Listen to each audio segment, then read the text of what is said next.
वेदाविद विवेक sir YouTube channel पर आप सभी का स्वागत है। मैं आपके सामने अनुष्का। जैसा कि आप जानते हैं कि आज मैं आपको केमिस्ट्री पढ़ाऊंगी और केमिस्ट्री के कुछ ऑब्जेक्टिव क्वेश्चन मैं आपके सामने लाई हूँ और मैं आपको उनको अच्छे से एक्सप्लेन करने की कोशिश करूँगी और आप कमेंट में बताना कि आपको समझ में आया या नहीं। यदि आपका अच्छा रिस्पॉन्स रहा तो आगे भी मैं इसी प्रकार वीडियो अपलोड करती रहूँगी। तो चलो आज हम वीडियो स्टार्ट करते हैं।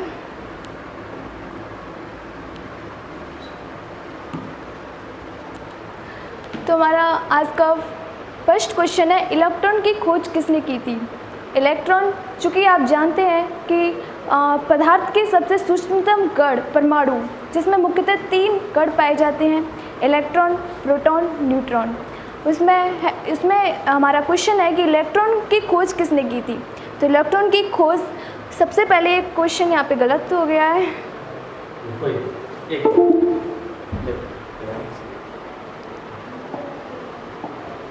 एक मिनट प्यारे बच्चों, कोई बात नहीं, ये छोटी मोटी भूल तो होती रहती हैं। तो फर्स्ट क्वेश्चन है, इलेक्ट्रॉन की खोज किसने की थी। फर्स्ट ऑप्शन यहाँ पे कुछ टाइपिंग में गलती हो गई है, तो सेकंड है रदरफोर्ड, थर्ड है थॉमसन एंड फोर्थ चैडविक है, वो उसमें टाइपिंग में गलती हो गई है। तो हमारा यहाँ पे सही आंसर है, इलेक्ट्रॉन की खोज जे थॉमसन ने की थी। इलेक्ट्रॉन की खोज, जो कि परमाणु के नाभिक के बाहर चक्कर लगाता रहता है और ये परमाणु का बहुत इम्पोर्टेंट कण है और इसकी खोज जे थॉमसन ने की थी। एंड सेकंड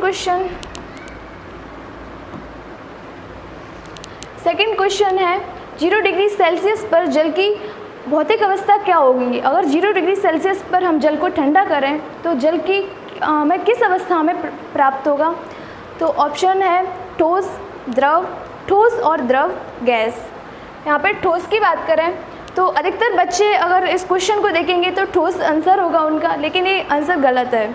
सेकंड है द्रव और थर्ड है ठोस और द्रव और फोर्थ है गैस। इसका करेक्ट आंसर है ठोस और द्रव। अगर हम बात करें तो 0 डिग्री सेल्सियस पर जल साम्य अवस्था में रहता है, अर्थात वह ठोस से द्रव और द्रव से ठोस में परिवर्तित होता रहता है। तो इसका सही आंसर है कि जल 0 डिग्री सेल्सियस पर ठोस और द्रव दोनों अवस्थाओं में पाया जाएगा।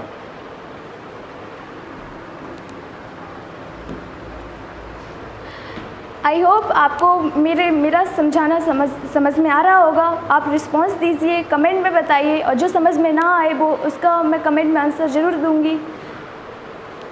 सेकंड क्वेश्चन है, हाइड्रोजन के कितने समस्थानिक हैं। जैसा कि आप जानते हैं, समस्थानिकों का अर्थ है किसी भी परमाणु में जिसमें उसकी परमाणु संख्या समान हो लेकिन परमाणु भार भिन्न भिन्न हो, वह उस तत्व का समस्थानिक कहलाता है। तो यहाँ पे बात चल रही है हाइड्रोजन के कितने समस्थानिक हैं। तो हाइड्रोजन के हम देखें तो 2 एक गलत आंसर है, B 3 एक करेक्ट आंसर है। हाइड्रोजन के 3 समस्थानिक होते हैं। कौन कौन से होते हैं।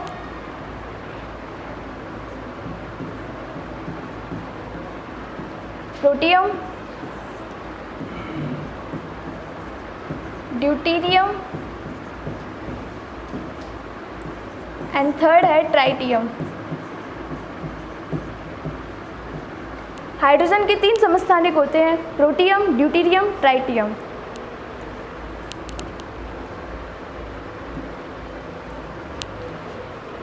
ये मोस्ट इम्पोर्टेंट क्वेश्चन है, इलेक्ट्रॉन में आवेश होता है। इलेक्ट्रॉन पर कौन सा आवेश होता है। ऑप्शन है हमारे ऋणावेश, धनावेश, ए और बी दोनों या इनमें से कोई नहीं। तो इसका आंसर है इलेक्ट्रॉन, जो कि परमाणु के बाहर नाभिक से बाहर कक्षाओं में चक्कर लगाता है, उस पर ऋणावेश होता है। कौन सा आवेश होता है, ऋणावेश।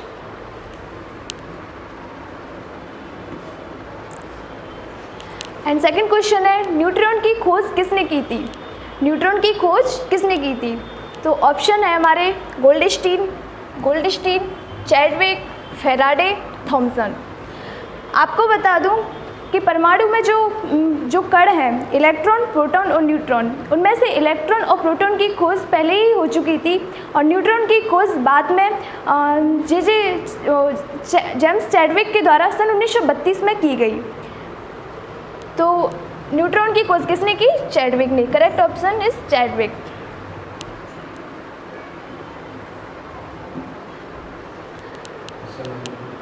And second most important question, पदार्थ की चौथी अवस्था कौन सी है? पदार्थ की मूलतः 3 अवस्थाएं होती हैं, ठोस, द्रव, गैस। लेकिन अधिकतर बच्चे नहीं जानते कि पदार्थ की 5 अवस्थाएं होती हैं, ठोस, द्रव, गैस, प्लाज्मा एंड बोस-आइंस्टाइन कंडेंसेट। और तो पदार्थ की चौथी अवस्था हम देखें तो पदार्थ की चौथी अवस्था कौन सी है? फर्स्ट ऑप्शन है ठोस, द्रव, गैस, प्लाज्मा। तो आंसर मैं आपको बता चुकी हूँ। पदार्थ की 4th जो अवस्था है वो है प्लाज्मा। प्लाज्मा के बारे में मैं आपको बताऊं तो प्लाज्मा की जो अवस्था है इसमें इसके कण अत्यधिक उत्तेजित एवं अत्यधिक ऊर्जा वाले होते हैं, जो कि पृथ्वी पर नहीं पाई जाती है ये अवस्था, और ये अधिकतर तारे एवं सूर्य पर ये अवस्था पाई जाती है प्लाज्मा। तो हमें पृथ्वी पर देखने को ये नहीं मिलती है।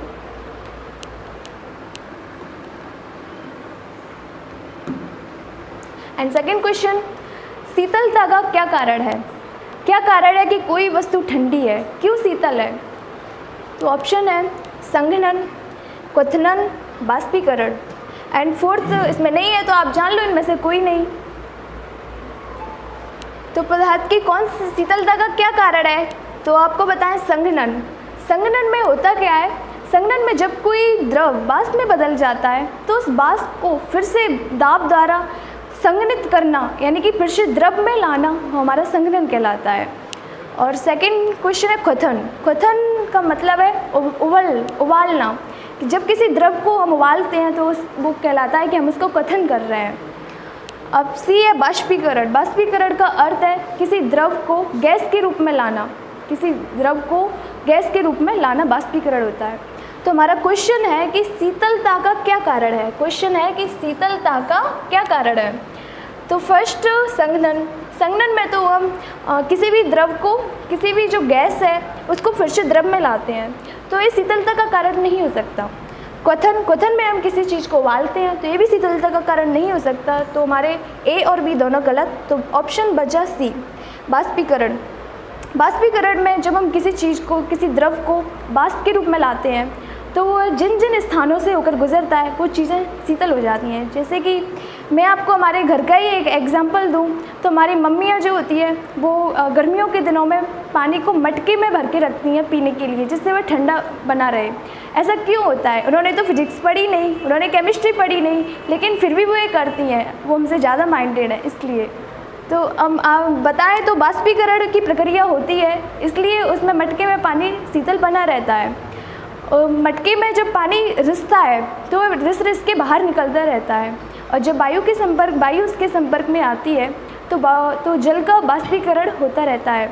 जल का बाष्पीकरण होता रहता है जिससे मटके की जो सतह है, जो आसपास का क्षेत्र है, वो शीतल बना रहता है। इस प्रकार हम आपको बताएं शीतलता का कारण है बाष्पीकरण। तो करेक्ट आंसर इज बाष्पीकरण। तो मेरे बहनों और भाइयों, मैं आपकी दीदी और मैं आपको ये बताना चाहती हूँ कि हमें किस प्रकार पढ़ना चाहिए। हमें रटना बिल्कुल नहीं चाहिए। हमें हर चीज़ को, हमें हर सिचुएशन को समझ के हैंडल करना चाहिए। तो पढ़ाई भी एक ऐसी जंग है जो हमें एक अनुशासन से और अच्छे से समझ के जीती जा सकती है। इसके लिए भी एक बेहतर रणनीति होनी चाहिए, तभी हम कुछ कर सकते हैं अपने जीवन में। हमारे एक इंदौर वाले सर कहते हैं कि कुछ भी करो, प्यार, मोहब्बत, पढ़ाई, कुछ भी करो बड़ी शिद्दत से करो। तो याद रखिए कि हमें कुछ भी रटना नहीं है, समझना है। जो भी समझ में ना आए वो प्लीज़ आप कमेंट में बताएं, हम आपको इसका सही आंसर देने की पूरी कोशिश करेंगे।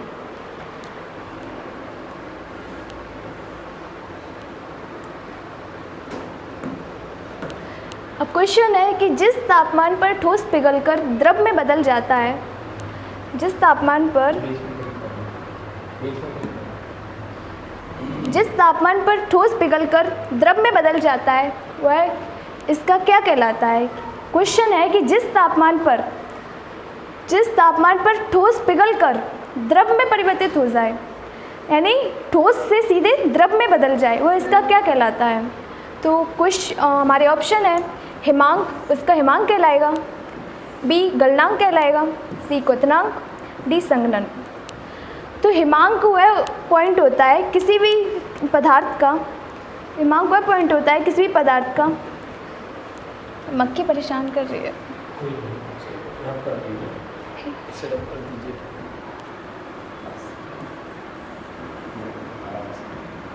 बात करिए बच्चों से। हिमांक किसी भी पदार्थ का वह अंग होता है जिस पर वह हिम अर्थात बर्फ यानी फ्रीज हो जाता है, वो इसका हिमांक कहलाता है। गलनांक यानी कि जो मेल्ट हो जाए, किसी भी जो ठोस होता है अगर वो मेल्ट हो जाए तो इसका गलनांक कहलाता है।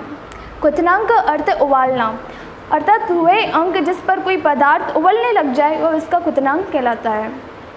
संघनन तो मैं आपको बता ही चुकी हूँ। तो जिस तापमान पर ठोस पिघलकर द्रव में बदल जाता है वह उसका क्या कहलाता है, तो वह उसका गलनांक यानी कि मेल्टिंग पॉइंट कहलाता है। यानी कि अगर वो ठोस अवस्था में है तो वो द्रव अवस्था में आ जाए तो वो मेल्ट हो रहा है, अर्थात वो उसका गलन हो रहा है और वही अंक उसका गलनांक कहलाएगा।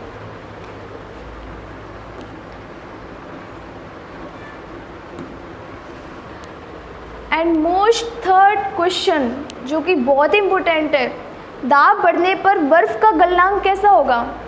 एक कई प्रतियोगी परीक्षाओं में आया हुआ क्वेश्चन है कि दाब बढ़ने पर बर्फ़ का गलनांक कैसा होगा। तो ऑप्शन है हमारा घटता है, बढ़ता है या शून्य हो जाता है या दाब का कोई प्रभाव नहीं पड़ता है।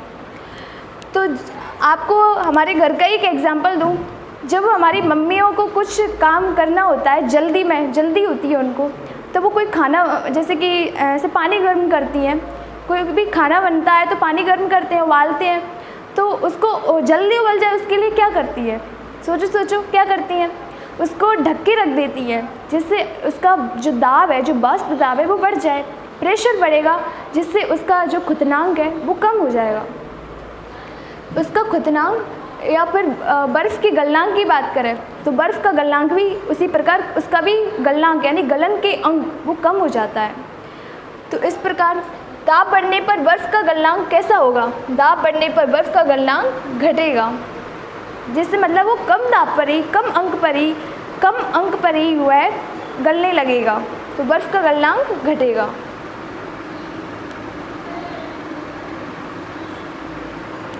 तो बच्चों, तो मेरे भाइयों और बहनों, आज के लिए इतने ही क्वेश्चन काफ़ी है। यदि आपका अच्छा रिस्पॉन्स रहा तो मैं इसी प्रकार आपके सामने वीडियो लाती रहूँगी और इसी प्रकार हमारे सर जो आइए सर।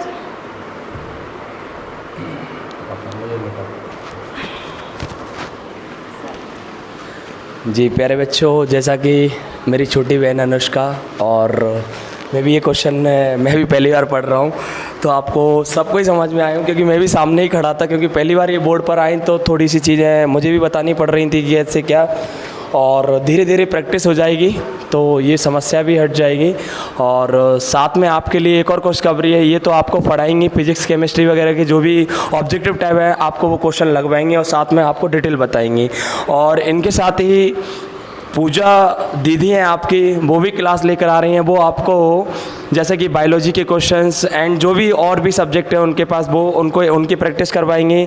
और साथ में खुशबू दीदी हैं, वो हमारे जैसा कि बात करें तो मध्य प्रदेश को लेकर आ रहे हैं, जो मध्य प्रदेश के क्वेश्चंस हैं ऑब्जेक्टिव टाइप उनको लगवाएंगी, जो भी प्रीवियस क्वेश्चन मतलब प्रीवियस पेपर में आए हुए हैं उन क्वेश्चनों को वो लगवाएंगे।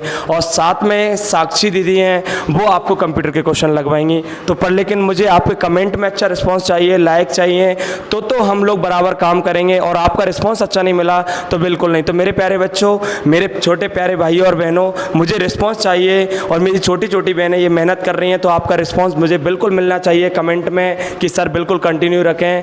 और भी आप बात करना चाहें तो बात करिए अनुष्का से ना। जी सर, मैं ये कहना चाहूँगी थैंक यू सो मच कि आपने इतने बड़े प्लेटफॉर्म पर हमें आने का मौका दिया। Thank you so much. बस आप लोग पढ़ते रहिए और है 100% है कि आपकी फिजिक्स केमिस्ट्री की एक गारंटी उनके ऊपर छोड़ दीजिए, अनुष्का के ऊपर, ठीक है। तो थैंक यू सो मच। और आज वीडियो कमेंट ज़रूर आने चाहिए हर भाई के हर बहन के। Okay, thank you.